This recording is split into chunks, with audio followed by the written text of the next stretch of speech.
All right, ladies and gentlemen, welcome back to the channel. We're talking about the New York Giants in today's video because I think they just saved their season.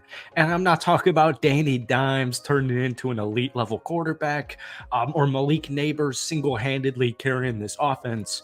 It's Brian Daboll related. So Brian Daboll took over play calling this past offseason, and even though he hasn't or they haven't made a final decision, it does seem almost certain that that's going to continue into the season. He's been radioing the plays into his quarterback's ears all training camp. This is game changing because it reminds me of the playoff season.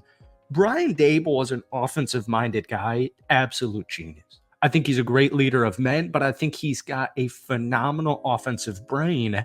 And that's when you extract the most out of your quarterback.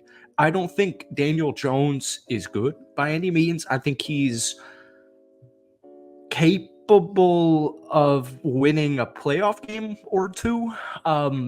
We've really only seen one good season of a good Danny Dimes, and that was 2 years ago when you guys went 9-6-1. Started the season phenomenally, but Daniel Jones had 15 total touchdowns and only 5 picks, and you guys demolished the Minnesota Vikings in the playoffs in the wild card round, and then I think got demolished by the Philadelphia Eagles a week later. Might have been Dallas. I think it was Philly. Let me know down below. Anyways, moving forward, this changes everything because that's how good of an offensive mind Brian Daboll is. So we're going to be talking about the New York Giants just in general in today's video. But before we do, if you guys enjoy it, be sure to hit that like button, hit that sub button for daily NFL content. I haven't made a Giants video in probably a month, so if you guys want more, let me know down below. But Giants fans, try and get this video to 100 likes. I would greatly appreciate it. 1 month ago, I was talking about the Giants' outlook in general because, you know, I love Malik Nabers. I also just want to say, I think the front seven, I think the defensive front seven is one of the best in football. I think the move for Brian Burns was absolutely money. But once again, you know, we are talking about a team that went 6-11 last season. Now, I will say this. The kicking was poor. The offensive line was poor. And Daniel Jones got injured in the 6th football game of the season. So they went 1-5 with Daniel Jones, and they still won 6 football games, including against my stupid Green Bay Packers on primetime television that I remember very vividly, but neither here nor there. I mean, guys, it goes back to the Manning days. Like, I'm just fed up with it. Anyways, moving forward, you know, you got rid of guys like Saquon Barkley, but I do think change needed to occur. The Giants are getting so much flack. The GM especially is getting so much flack for just not re-signing Saquon Barkley. And I haven't watched Hard Knocks this season yet. I don't really know the logistics of how it went, but I am glad they moved off of Saquon Barkley because I don't think it's really needed. Because I don't think Daniel Jones will be the quarterback next season. So they're going to give him one more year. We're going to get into that in just a second. But last year, the New York Giants were 29th in the league in total offense. They were 30th in scoring offense. And yeah, you know, injuries were definitely a part of it, but the offense was just almost unbearable to watch for a majority of the New York Giants season. This is very unfortunate because this time last year, I was calling the New York Giants a capable, competent football team. Now, the good news is Daniel Jones is going to be back. But like I said, the even better news is that Brian Daboll's probably going to take over play calling duties. Darius Slayton had this to say about it. It's a different person running the offensive meetings. It's a different personality, different mindset. I think he's definitely come out and made an emphasis on we need to make more plays down the field. We need to create more explosives, not just downfield, but also catch and run scenarios too.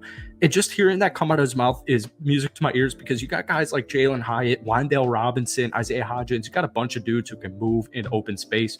Going back to that quote, it's something he's really emphasized, and I think it's shown if you've watched practice. Even though we haven't hit them all there's been an intention to try to get the ball down the field more. So per ESPN's Jordan Renang, when Brian Daboll was the offensive coordinator back in Buffalo 2018 to 2021, the Bills were second in the NFL in air yards per attempt. Obviously, Josh Allen and Daniel Jones, probably not the best comparison, but one guy who's going to help out immediately is obviously your first round draft pick in Malik Nabers. So Connor Hughes of SNY TV noted that Nabers has really impressive ability to separate after watching him get behind the Giants secondary multiple times at practice. Jeremy Fowler of ESPN noted the immediate difference he saw between Nabers and most receivers. He said, this quote's kind of funny, "There's no hiding rookie receiver Malik Nabers, whose ability was on full display this week. Doesn't take long to see and hear the difference from a sedan to a Porsche when the cars pass. Nabers is not a sedan. Somebody not named Malik Nabers is going to have to step up this upcoming season, because there is going to be so much defensive emphasis on Malik just being probably the best wide receiver in the class. But then again, there's Marvin Harrison, Rome Odunze. I mean, they're studs. I don't mean to have that be disrespectful, but I think Malik Nabers is probably, to me, the best wide receiver in the class. Then again, I did watch him play more than Marvin Harrison Jr.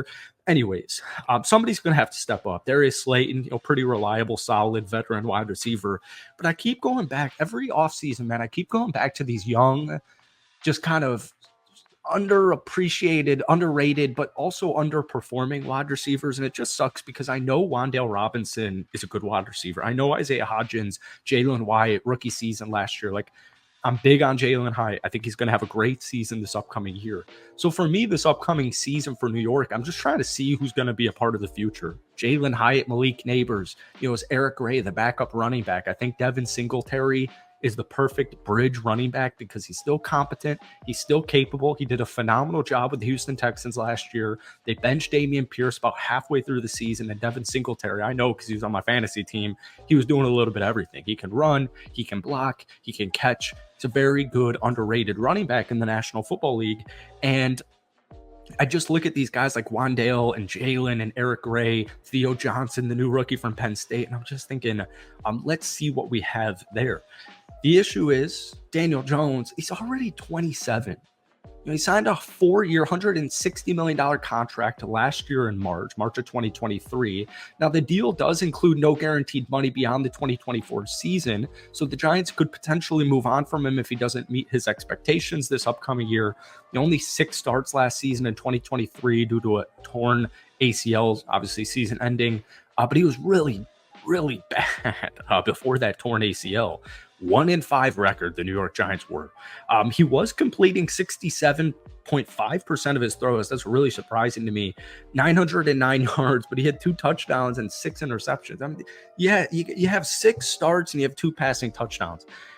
I don't feel great about the New York Giants, but what I do know is I don't think they'll be the worst team in the league, and that's because of Dexter Lawrence and Brian Burns, Bobby Okereke. I think there's a bunch of intriguing pieces on this defensive line, especially the defensive line, but even just the front 7 in general. Micah McFadden, Kayvon Thibodeau entering a big year here.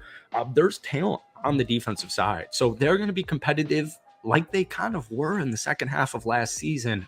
It's just going to come down to the offense. But I do feel a lot more confident and comfortable if Brian Daboll is going to be calling these plays. All right. That's all I have for today. I hope you guys enjoyed it. Be sure to hit that like button, hit that sub button for daily NFL content. If you guys want more Giants videos, be sure to let me know down below. Give me a loose win-loss projection for the New York Giants down below. Thank you for watching.